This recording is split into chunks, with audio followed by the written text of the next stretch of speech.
বিএনপির মহাসচিব মির্জা ফখরুল ইসলাম আলমগীর তিনি তার নিজের এলাকায় ভোটের প্রচারে গিয়ে একটি কথা বলে ব্যাপক সমালোচিত হলেন। তিনি বললেন, হাসিনা আপা তার রেখে যাওয়া কর্মীদের দায়িত্ব আমাদের, আমরা দেখভাল করব। ফ্যাসিস্ট হাসিনা থেকে হাসিনা আপা হয়ে গিয়েছিলেন শুধুমাত্র ভোটের ইকুয়েশনের জন্য। তিনি যখন এরকম পজিটিভ কথা বলছিলেন কিন্তু তার সমালোচনা হচ্ছিল। আবার অন্যদিকে সালাউদ্দিন আহমেদ তিনি ব্যাপকভাবে খুবই তীব্র ভাষায় আওয়ামী লীগের সমালোচনা করেই যাচ্ছেন। সেরকম একটা মুহূর্তে এবার বিএনপির একজন এমপি ক্যান্ডিডেট তাকে বলতে শোনা গেল যে আওয়ামী লীগের বিরুদ্ধে সমস্ত মামলা উইথড্র করে নেওয়া হবে যদি তারা আওয়ামী লীগের কর্মীরা, ভোটাররা তারা যদি বিএনপিকে ভোট দেয়। তিনি বলছেন সব মামলা তুলে নেব। সব মামলা তুলে নেব এই কথা যিনি বলছেন, তাহলে কি তিনি প্রকারান্তরে এটাই প্রমাণ করে দিলেন যে তুলে নেওয়া যায় যে মামলা, সেই মামলাগুলো আদতে মিথ্যা মামলা ছিল? কি বলছেন তিনি, কি বোঝাতে চাইলেন? চলুন একটু জেনে দেখি গণমাধ্যম কি বলছে সেই খবর বিশ্লেষণ করে। আওয়ামী লীগের মামলা তুলে নেওয়ার ব্যাপার, এর আগে বিএনপির মহাসচিবের মুখেও এই ধরনের একটা বক্তব্য বেশ কিছুদিন আগে, মাসখানেক আগে সম্ভবত, বেশ আলোচিত হয়েছিল। ঠাকুরগাঁতেই তিনি এই মামলা তুলে নেওয়ার কথা বলে সমালোচিত হয়েছিলেন। এবার বিএনপির আর এক এমপি ক্যান্ডিডেট এই কথা বললেন, আওয়ামী লীগের ভাইদের মামলা তুলে নেবেন। এখন আওয়ামী লীগের ভোটাররা আওয়ামী লীগের ভাই হয়ে গেছে, ফ্যাসিস্ট হাসিনা আপা হয়ে গেছে। কারণ ভোটের বাক্সে আদতে ভোট প্রয়োজন বিজয় লাভ করতে হলে। এটা নিয়ে আমরা গতকালকে একটা আলাপও করেছিলাম। একটি গণমাধ্যম এটার বিশ্লেষণমূলক একটা প্রতিবেদন তৈরি করেছিল যে আওয়ামী লীগের ভোট টানতে দুই দলের কাড়াকাড়ি, অর্থাৎ জামাত বিএনপি দুই দলই কৌশলের কাড়াকাড়ি শুরু করেছে আওয়ামী লীগের ভোট কিভাবে নিজেদের বাক্সে নেওয়া যায়। কি বলছে গণমাধ্যম, চলুন একটু দেখে নিই। গণমাধ্যমের শিরোনাম হচ্ছে, আওয়ামী লীগের ভাইদের নামে যে মামলা আছে আমি তা তুলে নেব। বিএনপির কেন্দ্রীয় নির্বাহী কমিটির সদস্য ও মৌলভীবাজার 4 আসনের বিএনপির প্রার্থী আলহাজ মুজিবুর রহমান চৌধুরী, যিনি হাজি মুজিব নামে পরিচিত, তিনি বলেছেন বাংলাদেশের স্বাধীনতার পক্ষে সবচেয়ে বড় দুটি দল হলো আওয়ামী লীগ এবং বিএনপি। এই সেম মন্তব্য মির্জা ফখরুলও কয়েকদিন আগে করেছিলেন যে বাংলাদেশের বড় দুইটি দল বলতে তো আমরা, তাকে প্রশ্ন করা হয়েছিল যে বড় দুইটি দল, এই প্রসঙ্গে যখন বলা হয়েছিল অর্থাৎ জামাত এবং বিএনপিকে বোঝানো কথা ছিল, বুঝিয়েছিলেন সাংবাদিক, তখন তিনি বলেছিলেন যে বড় দুটি দল বলতে তো আমি আওয়ামী লীগ বিএনপিকেই বুঝি। এই একই কথা এই হাজি মুজিব তিনিও বললেন। তিনি বলছেন যে স্রোত এখন ধানের শীষের দিকে, ধানের শীষকে যদি ভোট দিয়ে এগিয়ে দেন তাহলে আপনার এলাকায় উন্নয়ন হবে। আমার নেতা তারেক রহমান বলেছেন মানুষ যেভাবে পছন্দ করে আমরা সেভাবে চলব। এটা খুবই ভালো কথা। নিজ দলের প্রতিদ্বন্দ্বী বিদ্রোহী প্রার্থী মহসেন মিয়া মধুর সমালোচনা করে বলেন 3,500 ভোটের মেয়র, উনি এখন 5,42,000 ভোটের সংসদ নির্বাচনে, মানে তাকে খাটো করছেন আর কি। কিন্তু তিনি নিজে কি সেটাও একটা বড় ব্যাপার। আমি প্রথমে স্বতন্ত্র নির্বাচন করেছি, পরে দলের হয়ে এবার নিয়ে তৃতীয়বার ধানের শীষ নিয়ে নির্বাচন করছি। উনি যে দলের বিরুদ্ধে লাগছে ওনার পেছনে কি শহীদ সাহেব আসেনি? আওয়ামী লীগের লোক কি ওনাকে ভোট দিব? কালাপুরের আওয়ামী লীগের প্রত্যেক লোক আমাকে ভোট দিব। আমি চ্যালেঞ্জ দিয়ে বলছি, কেন দিবে? আমি বলেছি তোমরা আমার ভাই, আওয়ামী লীগ বিএনপি বুঝি না, আমরা সবাই সাধারণ মানুষ, আমরা খেটে খাওয়া মানুষ, আমরা মানুষের পাশে দাঁড়াতে চাই। এখন আমি যদি আওয়ামী লীগের মানুষকে কেস বা মামলা দিয়ে দৌড়াই, বিএনপির মানুষকে কেস বা মামলা দিয়ে দৌড়াই, তাহলে লাভের লাভ কি কিছু হইবনি? ভোট আরও কমবো। এই কারণে যত চেয়ারম্যানরা আছে, যত মেম্বাররা আছে, 2-1 বাদে সবাই আমাকে মায়া করছে। কেন? আমি বলেছি তোমার কেস মামলা আমি দেখব, মানে দেখবেন, মামলা তো হয়েছে, মামলাগুলো দেখবেন তিনি। এই শ্রীমঙ্গল উপজেলার কালাপুর ইউনিয়নের রাজাপুর গ্রামের মানুষদের সাথে নির্বাচনী উঠান বৈঠকে তিনি এই কথা বলেছেন। সেখানে তিনি বলেছেন, এখানের জনপ্রিয় মনির মেম্বারকে বলেছি এলাকায় আসেন, দলের জন্য কাজ করেন, আমাদের ভোট দেওয়া, আপনার কেস মামলা আমি দেখব, অর্থাৎ আমাদের ভোট দিলে আপনার কেস মামলা এগুলো আমি দেখব। আমি যদি এই ধরনের রিস্ক নিতে পারি, 2 দিন পর যদি আমি এমপি হই, তাহলে আমি কি পারবো না এই মামলা উঠাই দিতে?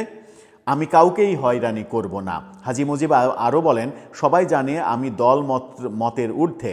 আমি বলেছি আওয়ামী লীগের ভাই যাদের নামে বিভিন্ন জায়গায় মামলা হয়েছে, দুষ্কৃতকারীরা মামলা দিয়েছে, দায়িত্ব নিছি এই মামলা আমি তুলে নেব। মামলা দিয়েছে দুষ্কৃতকারীরা, এটা বলছেন তিনি। খুবই মজার একটা পয়েন্ট। চা বাগান অধ্যুষিত এই এলাকায় ভোটার 4,87,888। এর মধ্যে একটা বড় অংশ চা শ্রমিকের। স্বাধীনতার পর থেকে এই আসনে যতবার আওয়ামী লীগ অংশ নিয়েছে ততবারই জয় পেয়েছে। এর পেছনে আছে চা বাগানের ভোট ব্যাংক। তার মানে এটা মূলত আওয়ামী লীগের আসন। সেই কারণেই আওয়ামী লীগের ব্যাপারে তার এই বক্তব্য। কিন্তু তিনি যে কথা বলছেন যে মামলা দিয়েছে দুষ্কৃতকারীরা, আমরা তো জানি যে গত 17 মাসে সারা দেশে যত মামলা হয়েছে সেই মামলা দেওয়ার ঘটনা সব থেকে বেশি অভিযোগ এসেছে নাম্বার 1 বিএনপির বিরুদ্ধে। বৈষম্যবিরোধী ছাত্র, এনসিপি, এই মানে তারা তো সব একই ব্যাপার।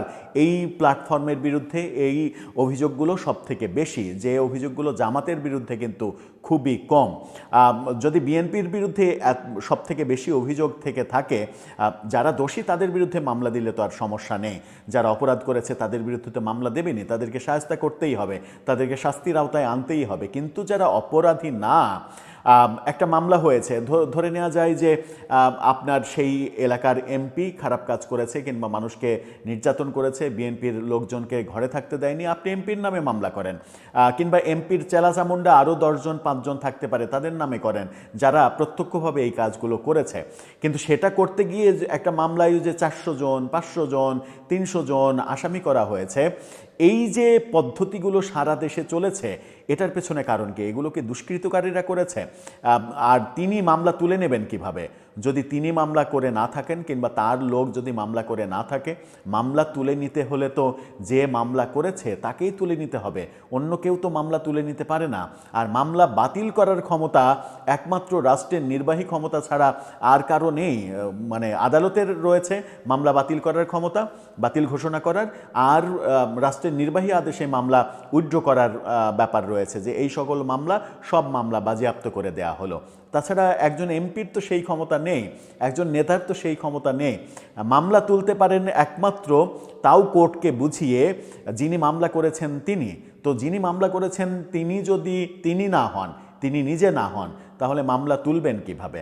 এই যে ভোটের আগে এই যে মিষ্টি মধুর কথা, আমরা অনেক দিন থেকেই বলছি যে ডে 1 থেকে যদি আপনারা ভোটের রাজনীতিটা করতেন, তাহলে আজকে শেষ বেলাতে এসে এই ধরনের বক্তব্য বোধহয় দিতে হতো না। মামলা দেওয়ার ক্ষেত্রে কিংবা নির্যাতন করার ক্ষেত্রে স্পেসিফিক দোষীদের যদি আপনারা টার্গেট করতেন, তাহলে আজকে এভাবে কথা বলতে হতো না যে আপনারা আসেন মামলা তুলে নেব, কাজ করলে ভোট দিলে মামলা তুলে নেব, এই কথাগুলো বলতে হতো না। কারণ মামলা দেয়াই লাগতো না, কিংবা নিরপরাধীদের মামলায় জড়ানোর যে প্রক্রিয়া, সেই প্রক্রিয়াটা যদি না হতো তাহলে আজকের এই অবস্থাটা হতো না। আওয়ামী লীগের ভোটারদের কিভাবে নিজের ভোটের বাক্সে ঢোকাতে হবে, নিজের ভোট ব্যাংক তৈরি করতে হবে, এই চিন্তা আজকে নির্বাচনের 10-15 দিন আগে যেভাবে আপনাদের মাথায় ঢুকেছে, সেই চিন্তা যদি আরও 1 বছর আগে থেকে 1.5 বছর আগে থেকে থাকতো, যে আলটিমেটলি ভোট আসবে এবং ভোটে আওয়ামী লীগের ভোটাররা একটা এক্স ফ্যাক্টর হয়ে দাঁড়াবে, তাহলে আমার মনে হয় যে আপনাদের কর্মকাণ্ডগুলো ভিন্নও হতে পারত। এখন যে সরকারটি আছে, অন্তর্বর্তীকালীন সরকার, এবং যেই শাসন ব্যবস্থা আমাদের আছে, এটাকে হাসিনা বললেন যে এটি ছদ্মবেশী স্বৈরাচার। হাসিনার মুখে স্বৈরাচার শব্দটি শুনতে আমাদের বেশ ভালোই লাগে।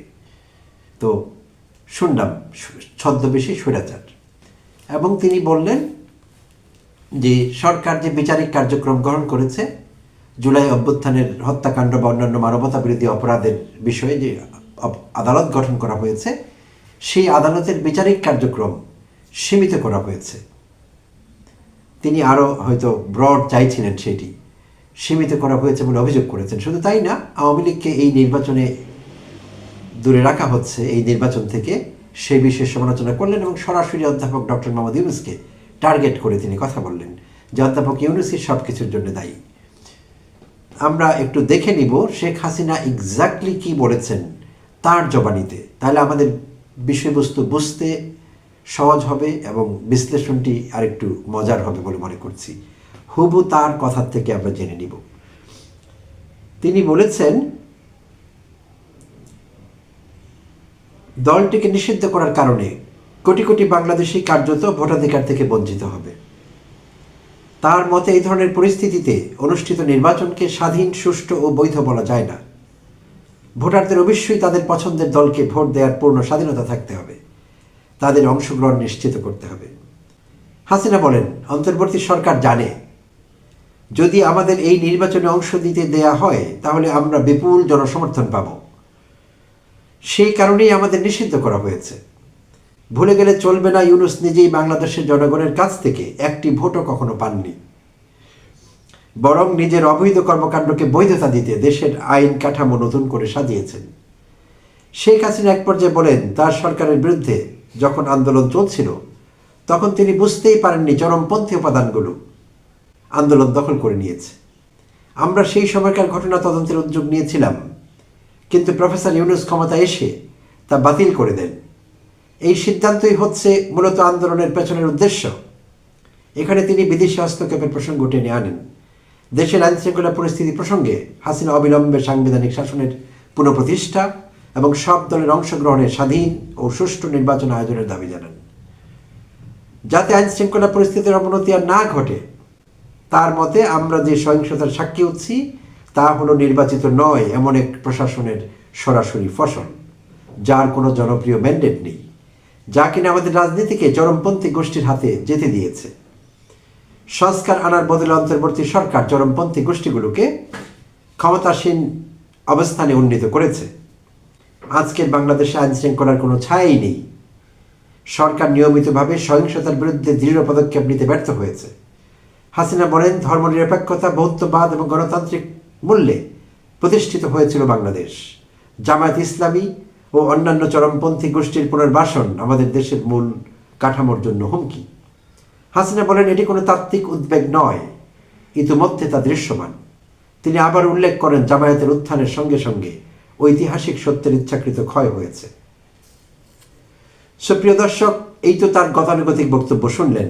শুক্রবারে মধ্যাহ্নের আগে যেই অডিও রেকর্ড তার বাজিয়ে শোনানো হয়েছিল সেই ফরেন করেসপন্ডেন্ট ক্লাবে, সেখানে একই ধরনের বক্তব্য তিনি রেখেছিলেন। সেইটি নিয়ে এপিসোড বানিয়েছিলাম এবং সেই বক্তব্যে সকলেই খুব চোখ রাখছিলেন, বাংলাদেশ থেকেও এবং ভারত থেকেও অনেকেই। এবং সেখানে যেটি দেখা গেল, তার বক্তব্য বরাবরের মতোই গতানুগতিক এবং তিনি কোনো দুঃখ প্রকাশ করেননি, কোনো অনুতাপ নেই, অনুশোচনা নেই, দুঃখ প্রকাশ নেই, কিছুই নেই। জাস্ট সবসময় যেটি করে থাকেন তেমনই একটি বক্তব্য ছিল। বাট দ্য প্রিন্টেড, আমি যে কথা বলে শুরু করেছিলাম, দ্য প্রিন্টেড সাক্ষাৎকারে এমন একটি লাইন আছে যেটি আসলে আপনাকে নড়েচড়ে বসতে সাহায্য করবে। সেই লাইনটি একটু দেখে নিই একবার চট করে। 2024 সালের ছাত্র আন্দোলনের দিকে ফিরে শেখ হাসিনা বলেন, এই সহিংসতায় যে প্রাণগুলো হারিয়েছে সেই জন্য তিনি অনুতপ্ত। প্রিয় দর্শক শ্রোতা, এটি হলো ক্যাচ। শেখ হাসিনা বলছেন যে প্রাণহানিগুলো হয়েছে সেই জন্য তিনি অনুতপ্ত। এই কথাটি আগে কোনো সাক্ষাৎকারে এই পর্যন্ত হাসিনা মুখ দিয়ে বের করেননি। তো হঠাৎ তার কি হলো? 180 ডিগ্রিতে ঘুরে গিয়ে সেই গণহত্যার দায় নিলেন, অনুতপ্ত। তো সেইটি কি দায় নেওয়া বোঝায়, নাকি সুকৌশলে সহানুভূতি পাওয়ার চেষ্টা করা হচ্ছে বাংলাদেশে আবারও? কি মিন করে এটি?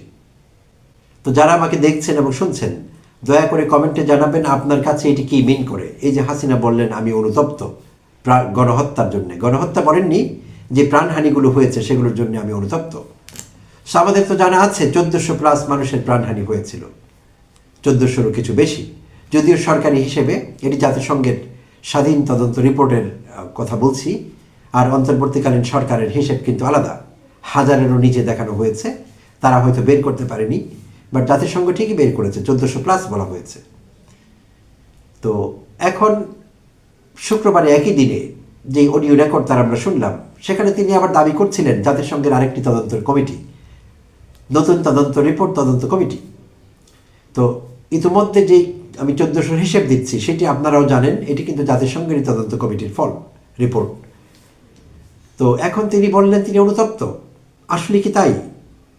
কি বোঝাচ্ছেন তিনি? তার অন্য কোনো কর্মকাণ্ডে 5 আগস্ট পরবর্তী সময়ে যখন থেকে তিনি ভারতে আশ্রয় নিলেন, একটি দিনও কি ছিল যে তিনি বাংলাদেশকে অস্থিতিশীল করবার জন্যে যা করণীয় তা করেননি? একটি দিনও কি এরকম পাস হয়েছে? এবং হাসিনা একা না, সঙ্গে যুক্ত হয়েছে মোদী সরকার। নরেন্দ্র মোদী সরাসরি মদত দিচ্ছে, ভারতীয় ডিপ স্টেট তার সঙ্গে আছে আগাগোড়াই। তো একটি দিনও তো আমরা অতিবাহিত করতে পারিনি যে হাসিনার কোনো বিবৃতি আসেনি, হাসিনা কোনো কলকাঠি নাড়েনি বাংলাদেশের পরিস্থিতিকে অস্থিতিশীল করবার জন্যে। এমন তো একটি দিনও হয়নি, একটি দিনও ঘটেনি এরকম।